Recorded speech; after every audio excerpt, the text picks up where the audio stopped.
Question number 6 को first long type question very important. एक नए व्यवसाय के जीवन काल के विभिन्न अवस्थाओं का वर्णन करें। कहने का मतलब है कि जब भी नया व्यवसाय शुरू किया जाएगा, नया बिजनेस शुरू किया जाएगा, तो उसके जीवन काल में क्या चुनौतियां आएंगी, किस प्रकार से वो संघर्ष करेगा, किस प्रकार से वो आगे बढ़ेगा, उसी के बारे में बताने के लिए बोल रहा है, जिसको अच्छे शब्दों में अवस्था कहते हैं। जैसे कि किसी भी इंसान का 3 अवस्था होता है। एक बचपन, जब वो बहुत ज़्यादा एंजॉय करता है, एक जवानी जब वो कमाने की स्थिति पे आता है, और एक बुढ़ापा जब वो सिर्फ खाटी पे पड़ा रहता है। तो उसी प्रकार से किसी भी नया बिजनेस का जो भी अवस्थाएं आएंगी उसके पूरे जीवन काल में, मतलब जन्म लेने से मरने तक। और जन्म लेने का मतलब क्या है कि जब बिजनेस को शुरू किया जाएगा, और मरने का मतलब है कि जब बिजनेस खत्म हो जाएगा, जब बिजनेस को बंद करना पड़ेगा। तो दुनिया में जितने भी प्रकार के बिजनेस हैं वो सभी जब पहली बार खुला था तो वो नया ही था। तो हम लोग सभी बिजनेस के बारे में जनरल में बात कर रहे हैं कि जब भी कोई नया बिजनेस शुरू किया जाएगा तो क्या अवस्था होगा। आप लोग अपने आसपास में भी बहुत सारे ऐसे लोगों को देखते होंगे जो बिजनेस किया, तो उसके बिजनेस के दौरान क्या क्या अवस्थाएं आए, किस प्रकार से वो आगे बढ़ा, इसके बारे में आप लोग ध्यान नहीं दिए होंगे। सिर्फ देखते होंगे कि बगल वाले अंकल चाय का ठेला चलाते हैं, सामने वाली आंटी कपड़ा सिलाई का काम करती है, लेकिन उसके स्टार्टिंग से लेकर के एंडिंग तक क्या क्या होता है ये आप लोग ध्यान नहीं दिए होंगे। तो देखिए, इसी के बारे में बताना है, बहुत सिंपल है। तो देखिए, इसको एक एग्जाम्पल के थ्रू समझते हैं कि एक मिडिल क्लास लड़का, और आप लोग में से सभी लोग मैक्सिमम मिडिल क्लास से होंगे। तो ये मिडिल क्लास लड़का है, वो एक बिजनेस को स्टार्ट करना चाहता है, और बिजनेस स्टार्ट करेगा तो उसी को बोल देंगे कि न्यू बिजनेस। नया व्यवसाय को शुरू करना चाहता है तो वो किस प्रकार से करेगा। सबसे पहले, ये तो मिडिल क्लास है, तो उसको सबसे पहले बहुत ज़्यादा डर लगेगा कि हम लोग तो बिजनेस करने के लिए बने नहीं हैं। क्योंकि मिडिल क्लास का डायरेक्ट मेंटेलिटी होता है कि बिजनेस हम लोगों के लिए नहीं है, हम लोग तो नौकरी के लिए बने हैं, राइट। तो उसको सबसे पहले डर लगेगा इन्वेस्ट करने में पैसा को। क्यों, 1 लाख रुपया भी जब लगाता है ना मिडिल क्लास, तो उसको 2-3 महीना तक नींद नहीं आती है लगाने से पहले। ये सभी के साथ होता है। तो ये एक लड़का न्यू बिजनेस स्टार्ट करना चाहता है, और वो भी किसका, बुक का, बुक स्टोर का वो बिजनेस स्टार्ट करना चाहता है, और उसमें खर्चा है 1 लाख। तो वो इसके बारे में बहुत सोचता है, समझता है, आसपास देखता है, अपने रिश्तेदारों से बात करता है कि इस व्यवसाय को शुरू किया जाए या नहीं, अपने फैमिली से बात करता है, अपने दोस्तों से बात करता है। तो सबसे पहले वो सोचता है, तो बिजनेस को स्टार्ट करने के लिए वो पहले क्या करेगा, सोचेगा, बात विचार करेगा। फिर भी उसको डर लगा रहेगा कि ये बिजनेस में हम डूब ना जाएं। उसके दिमाग में यही ख्याल आते रहेगा कि अगर हम डूब गए तो 1 लाख तो चला जाएगा। फिर वो किसी प्रकार से मन बना लेता है कि चलो कोई दिक्कत नहीं, रिस्क लेकर के देखते हैं, और वो बिजनेस को स्टार्ट कर देता है। बिजनेस को स्टार्ट कर देता है मतलब वो बुक का स्टोर दे देता है। सबसे पहले वो क्या किया, सोचा समझा, सभी लोगों से बात किया, रिश्तेदारों से बात किया, अपने फैमिली से बात किया, फिर भी वो किसी प्रकार से अपना बुक का स्टोर दे दिया। तो उसका स्टार्टिंग फेज हो गया। तो जो वो सोच रहा था उसको वो रियलिटी में कन्वर्ट कर दिया। अब इसका टारगेट ये रहेगा कि कैसे हम बुक स्टोर को विकास करें और विकास करके लाभ को अर्जित करें, फायदा कमाएं, ताकि मेरा जो 1 लाख का इन्वेस्टमेंट हुआ है वो वसूल लिया जाए और फिर हम इसको और बड़ा करेंगे। तो इसका अगला स्टेप रहेगा कि वो उसको विकास करने के लिए सोचेगा, अपना पूंजी को वापस करने के लिए सोचेगा। तो ये हो जाएगा इसका तीसरा स्टेप, ये हो जाएगा इसका दूसरा स्टेप। और इसके बाद जब इसका विकास होना शुरू हो जाएगा, आसपास के लोग, आसपास के स्टूडेंट इसके पास सामान खरीदने आना शुरू कर देंगे, तो इसका बिक्री बढ़ जाएगा। और बिक्री बढ़ जाएगा तो वो सोचेगा कि चलो हम इसका विस्तार करते हैं। और चौथा में ये सोचेगा कि इसका हम लोग विस्तार करते हैं। विस्तार करने का मतलब कि अभी हम 100 लोगों को ही किताब कॉपी को बेच पा रहे थे, अब हम 1000 का टारगेट करते हैं। 1000, 2000, 3000 व्यक्तियों को टारगेट करते हैं कि उतना लोगों को हम बुक को बेचें, ताकि वो और भी विस्तार कर सके, ताकि हम बुक के स्टोर को बढ़ा सके। ये लड़का सोचेगा और बहुत सारा बुक का दुकान अलग अलग जगहों पर खोल देगा और एक उद्योग के रूप में विकसित कर देगा। यहाँ पे एक उद्योग के रूप में विकसित कर देगा और इसके पास एक बुक का फैक्ट्री रहेगा, जिसके द्वारा वहाँ का हर एक एरिया में वो बुक को बेचेगा। पहले वो एक छोटा सा दुकान से स्टार्ट किया था, अभी वो उद्योग को स्टार्ट कर दिया। और कुछ समय के बाद ऐसा हो सकता है कि इसके कंपटीटर आ जाए, इसको टक्कर देने वाले और भी लोग आ जाएंगे, या फिर इसका अंदर घमंड आ जाएगा, तो इसके पास से ग्राहक घटना शुरू हो जाएंगे। और जब ग्राहक घटेंगे तो वो स्थिति आ जाएगी कि इसका कॉपी किताब ये सब बिकना बंद हो जाएगा और इसका व्यवसाय बंद हो जाएगा। तो अंत में एंड हो सकता है, तो इसको भी ध्यान रखना है। तो ये होता है स्टार्टिंग से ले करके एंडिंग तक का सफ़र, जब कोई भी बिजनेस को शुरू किया जाता है। तो इसका आंसर देखिए क्या लिखना है, किस प्रकार से लिखना है। बहुत ही आसान है। देखिए, एक नए व्यवसाय के जीवन काल की अवस्थाएं, तो सबसे पहले हम लोग एक नए व्यवसाय को डिफाइन कर देंगे, उसके बाद उसका हम अवस्था के ऊपर चलेंगे। तो देखिए, एक व्यवसाय को अपने पूरे जीवन काल में अनेक अवस्थाओं से गुजरना पड़ता है। कोई भी व्यवसाय होगा दुनिया का, उसको अलग अलग अवस्थाओं से गुजरना पड़ता है। जैसा कि अभी आप लोगों को बताएं कि बहुत सारा अवस्था से गुजरा कोई भी व्यवसाय होगा। जिस प्रकार मानव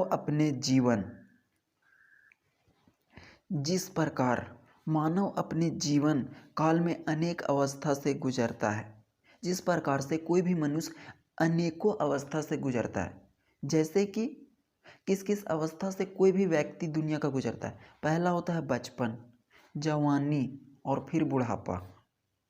इसी प्रकार एक नया व्यवसाय अपने जीवन काल में अनेक अवस्था से गुजरता है।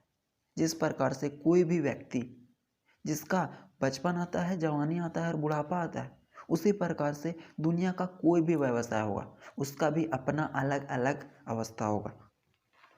एक पारा छोड़ करके आप लोग फिर आगे लिखिएगा कि प्रत्येक अवस्था का अपना जीवन काल होता है, प्रत्येक व्यक्ति का अपना जीवन काल होता है।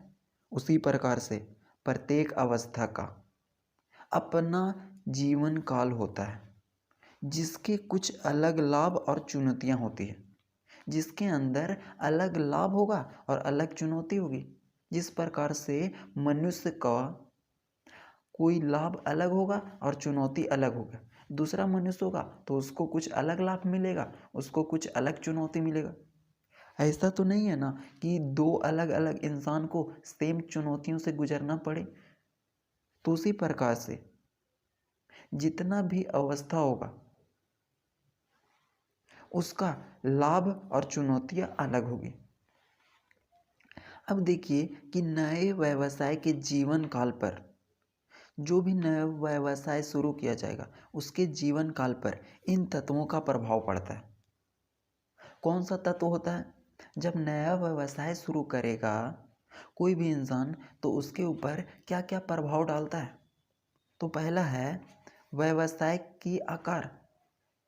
तो व्यवसाय का आकार जितना बड़ा रहेगा, जितना बड़ा बुक का दुकान रहेगा, उतना ज़्यादा लोगों के लिए वो बेनिफिशियल होगा, उतना ज़्यादा लोग वहाँ पे पहुँचेंगे, उतना ज़्यादा किताब उसके अंदर रखा जाएगा। तो ये आकार पे डिपेंड करता है। दूसरा, व्यवसाय का स्थान। अब ऐसे स्थान पर जा कर के बुक का दुकान खोला जाएगा जहाँ पे स्टूडेंट रहते हों। अब ऐसा ना हो कि आप जा कर के बुक के दुकान को मजदूरी क्षेत्र में जा कर के खोल दें, जहाँ पर मजदूर काम करते हो, तो वहाँ पे आपका दुकान नहीं चलेगा। थर्ड और इम्पोर्टेंट, व्यवसाय का वातावरण। तो व्यवसाय का वातावरण डिपेंड करता है कि किस वातावरण में आपको किसी भी व्यवसाय को खोलना है, क्योंकि वहाँ का वातावरण यदि सही नहीं रहेगा, अगर वहाँ का वातावरण दूसरा रहेगा, सब खेलने वाले व्यक्ति रहेंगे, सब काम करने वाले व्यक्ति रहेंगे, तो वहाँ पे किताब की बिक्री नहीं हो सकती है। तो उसी प्रकार से आपको वातावरण, स्थान और आकार का ध्यान रखना पड़ेगा। तो ये है तत्वों का प्रभाव पड़ता है व्यवसाय के जीवन पे।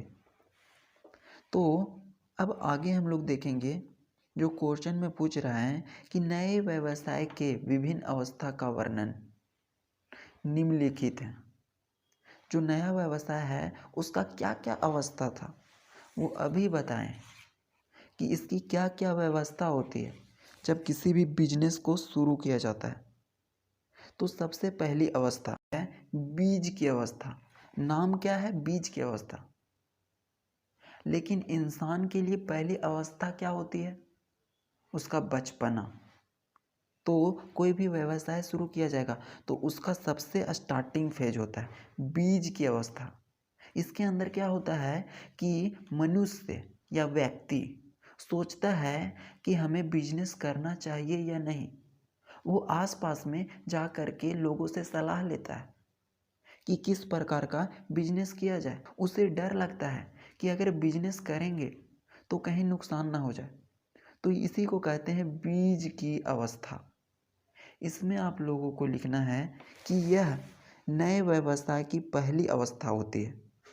नए व्यवसाय की पहली अवस्था होती है जिसमें उद्यमी अपने आसपास के लोगों से सलाह लेता है कि किस प्रकार व्यवसाय शुरू किया जाए। जैसा कि इसमें बताया गया कि वो सबसे पहले सोचता है, सलाह लेता है, बात करता है, उसी प्रकार से यहाँ पे बताया गया है कि आसपास से सलाह लेता है कि किस प्रकार का व्यवसाय शुरू किया जाए। इसी को कहते हैं बीज की अवस्था। इसके अंदर एक पॉइंट लिखना है, इम्पॉर्टेंट है 1 मार्क्स के लिए। वो है, देखिए वो है बीज की अवस्था को व्यवसाय का जन्म भी कहा जाता है। जो पहली अवस्था है बीज की अवस्था, जिसमें इंसान सोचता है कि व्यवसाय किया जाए कि नहीं किया जाए, उसी को व्यवसाय का जन्म भी कहा जाता है। उसके बाद दूसरी अवस्था जिसको हम लोग कहते हैं शुरुआती अवस्था।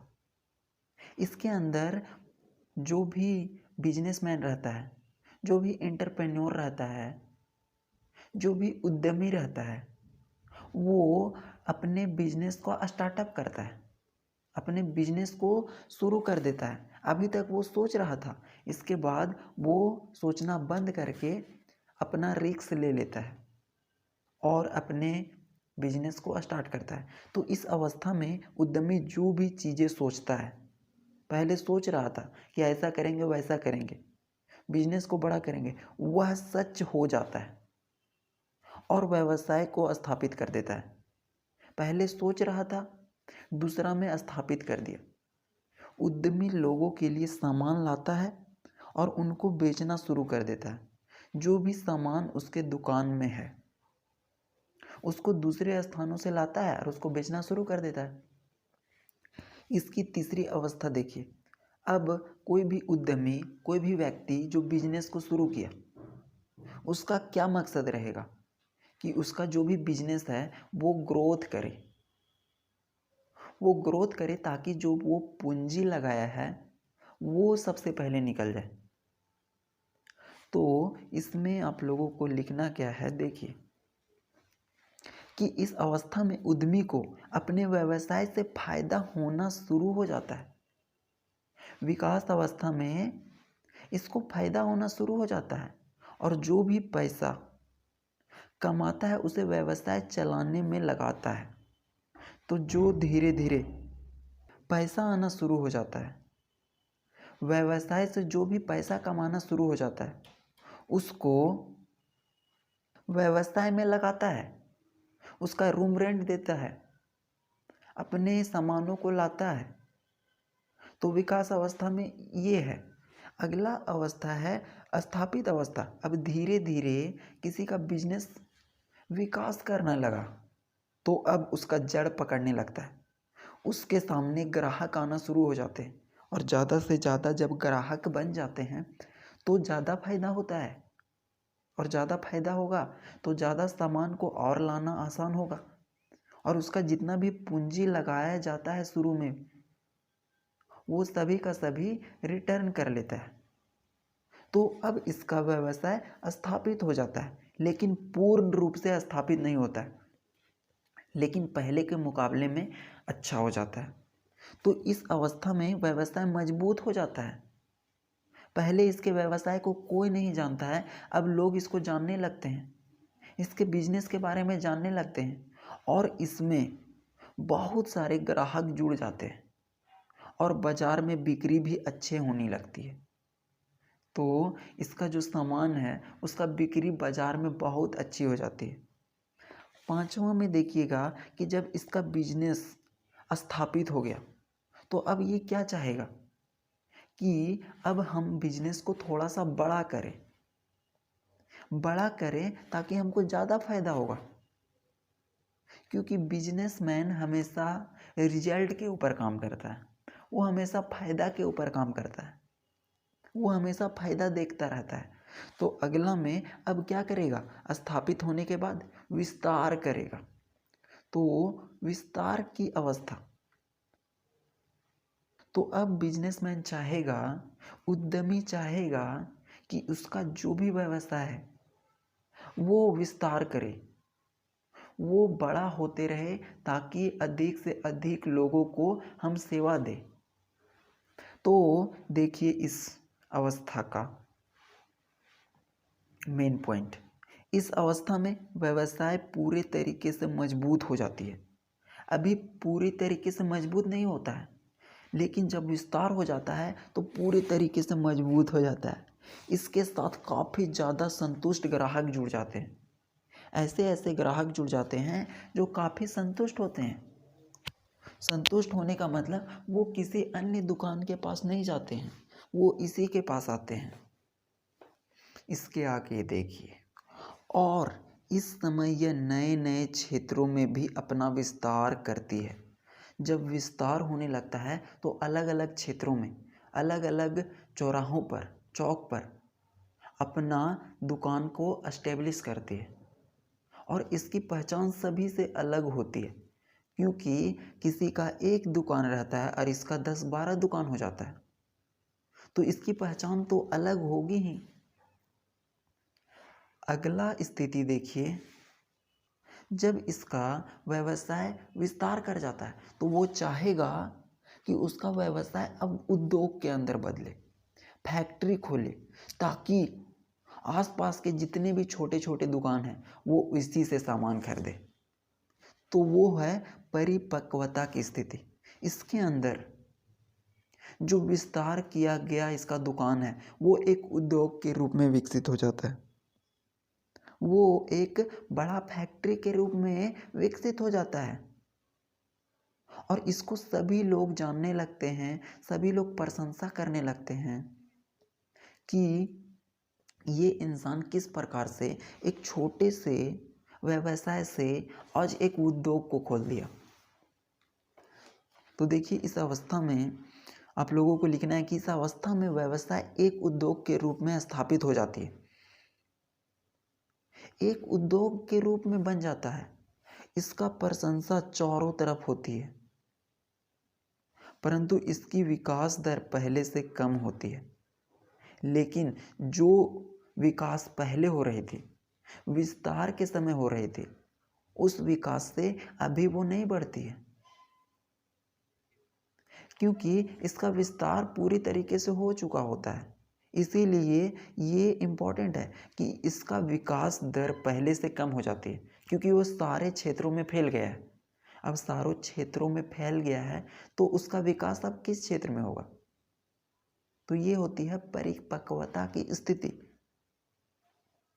अब इसके बाद होता है कि इसका जान पहचान पूरे क्षेत्र में होने लगा, इसकी बिक्री चारों तरफ होने लगी, इसको बहुत ज़्यादा फायदा होने लगा। तो इंसान का नेचर है कि उससे जलना शुरू हो जाता है, उसका टांग खींचना शुरू कर देता है, और जो भी उद्यमी होगा उसको घमंड आना शुरू हो जाता है। उसे लगता है कि अब हम इस एरिया का डॉन हैं। उसके अंदर बात करने की शैली का बहुत ही अंतर हो जाता है, वो लोगों से अच्छा बिहेवियर नहीं करने लगता है। तो उसके बाद उसकी स्थिति ये हो जाती है कि उसका व्यवसाय बाहर निकल जाता है, मतलब ख़त्म हो जाता है। तो अगली स्थिति है बाहर निकलने की अवस्था। बाहर निकलने की अवस्था, इसके अंदर आप लोगों को लिखना है सिंपल सा कि व्यवसाय की सबसे खतरनाक अवस्था होती है। जो भी अवस्था थी अभी तक की, सबसे खतरनाक अवस्था यही होती है, क्योंकि यहाँ पे व्यवसाय से टोटली जितना मेहनत था 10 साल का 12 साल का वो ख़त्म हो जाता है, जिसमें व्यवसाय को काफ़ी बातें सुनने को मिलती है। इस व्यवसाय को बहुत गलत गलत बातें सुनने को मिलती है कि ये प्रोडक्ट ख़राब बनाता है, ये लोगों के साथ धोखाधड़ी करना शुरू कर दिया है, ये लोगों के साथ अच्छा बिहेवियर नहीं करता है, इसके अंदर घमंड आ गया। ये सब बातें सुनने को मिलती है। बाजार में इसकी बिक्री कम हो जाती है, क्योंकि जब लोग आलोचना करने लगते हैं, प्रोडक्ट में कमी आना शुरू हो जाती है, तो लोग हैं वो खरीदना बंद कर देंगे। तो इसका परिणाम ये होगा कि बिक्री कम हो जाती है और लाभ समाप्त हो जाता है। अब जब व्यवसाय को लाभ नहीं होगा तो पक्का है कि व्यवसाय बंद हो जाएगा, और अंत में व्यवसाय को बंद कर दिया जाता है। अंत में व्यवसाय को बंद कर दिया जाता है। और एक पॉइंट लिखिएगा आप लोग कि कोई भी उद्यमी इस अवस्था को नहीं देखना चाहता। कोई भी इंसान चाहेगा कि ये अवस्था है? कोई नहीं चाहेगा, क्योंकि स्टार्टिंग में यही व्यक्ति बिजनेस को स्टार्ट करने से डर रहा था, लेकिन आज इतना बड़ा हो जाने के बाद वो चाहेगा कि कभी उसका बिजनेस ख़त्म हो। तो वो उसके लिए सबसे खतरनाक अवस्था होती है, और कोई भी उद्यमी ऐसा नहीं चाहता है। तो ये था स्टार्टिंग से लेकर के एंडिंग तक की अवस्था। Thank you.